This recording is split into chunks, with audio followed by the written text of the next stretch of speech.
کے ہر پہلو سے متعلق جو ہے وہ راز ہے۔ لیکن آپ نے یہ نوٹس کیا ہے کہ عمران خان نے ان کی گرفتاری پر کوئی واویلا نہیں کیا، کسی جلسے میں نہیں کہا کہ کیوں گرفتار کیا ہے، کچھ بھی نہیں بولا۔ دوسری جانب آپ دیکھیں کہ وہ اعظم خان سواتی کی گرفتاری پر انہوں نے گزشتہ روز کتنا شور مچایا، کس طرح اداروں کو للکارا، کس طرح دھمکیاں دیں، اور کس طرح کہا کہ یہ الزامات لگائے کہ اعظم سواتی کو گرفتار کیا گیا، ان کو ننگا کیا گیا، ان کو ننگا کر کے تشدد کا نشانہ بنایا گیا۔ لیکن سیف اللہ نیازی کے حوالے سے عمران خان مکمل طور پر خاموش ہیں۔ اس خاموشی کی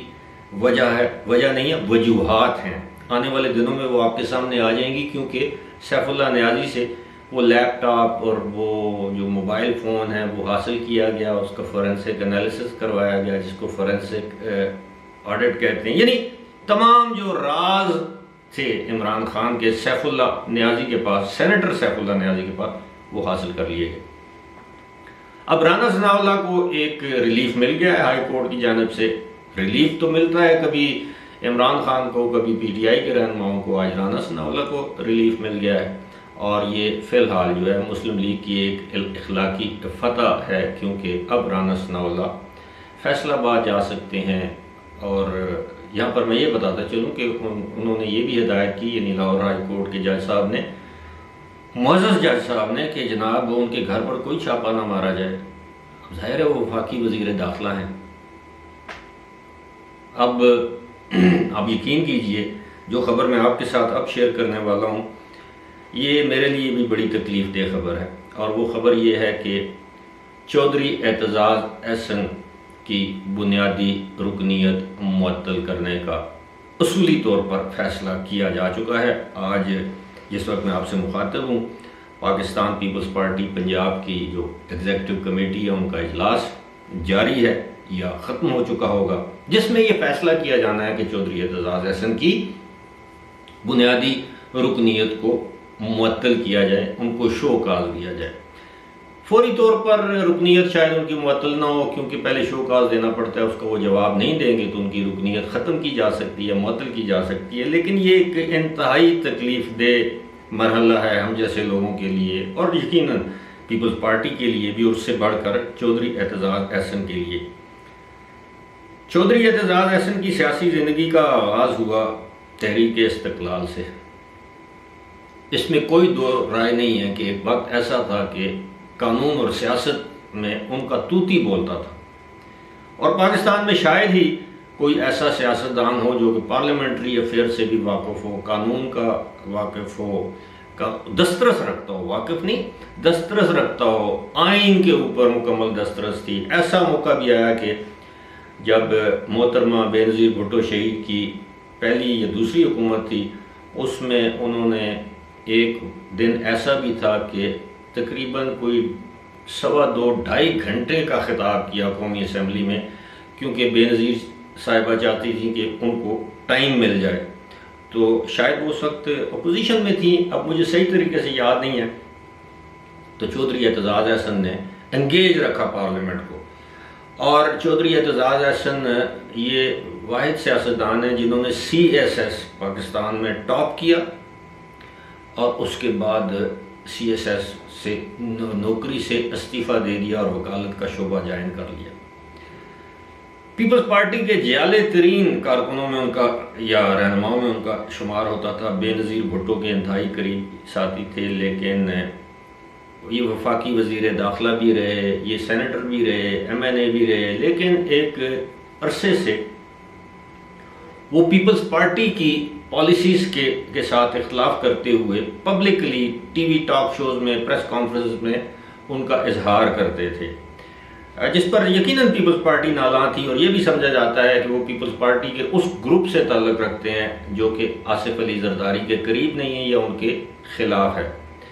اور یہ بلاول کے قریب ہے۔ پہلے اس طرح کی باتیں کی جاتی تھی، لیکن حال ہی میں ان کے کچھ ایسے بیانات سامنے آئے جس سے یہ ظاہر ہوتا تھا کہ شاید اب وہ ذہنی طور پر عمران خان یا ان کی جماعت کے قریب ہیں،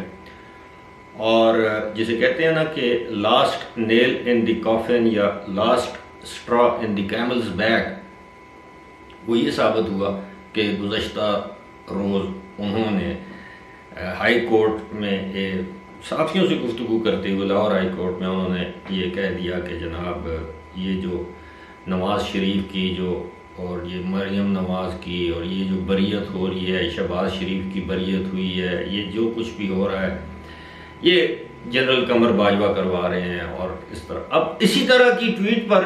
یہ بھی حیرت والی بات ہے، اعظم سواتی کو گرفتار کر لیا گیا لیکن اعتزاز احسن کے خلاف کوئی کارروائی نہیں کی گئی،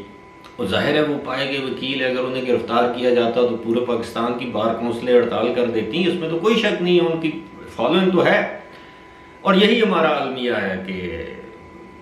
مختلف لوگوں کے لیے انصاف کے پیمانے کچھ اور ہیں، یکساں نہیں ہیں، یہی ہم ہمیشہ روتے ہیں۔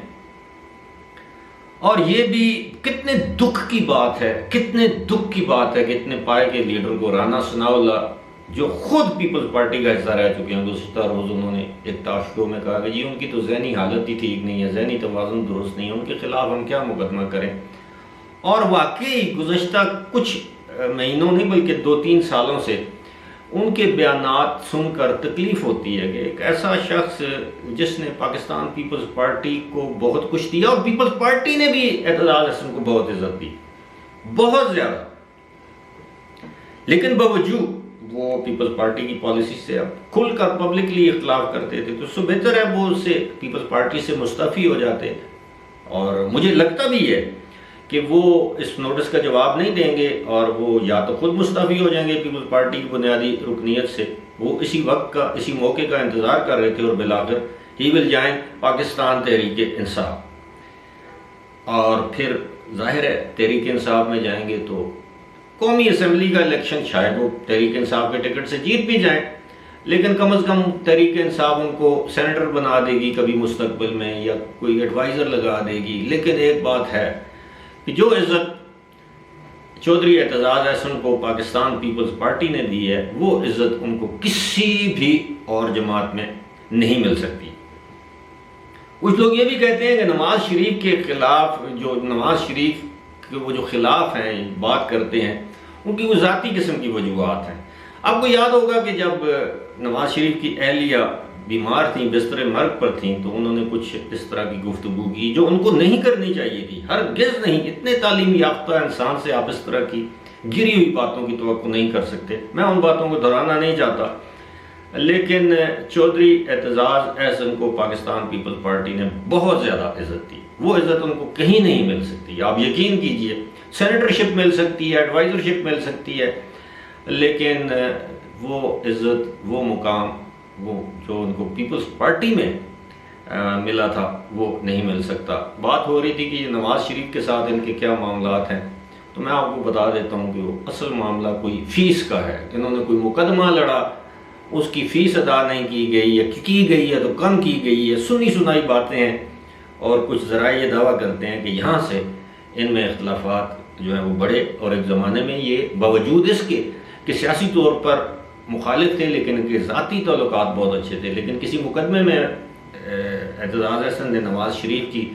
پیروی کی تھی جس کی ان کو فیس نہیں ملی، اور اس کا ان کو آج دن تک رنج ہے۔ بہرحال یہ ایک افسوسناک پہلو ہے کہ اعتزاز احسن جیسے شخص سے پیپلز پارٹی محروم ہو جائے گی، اور پیپلز پارٹی سے جیسی جماعت سے اعتزاز احسن چلے جائیں گے۔ فی الحال مجھے دیجیے اجازت، خدا حافظ۔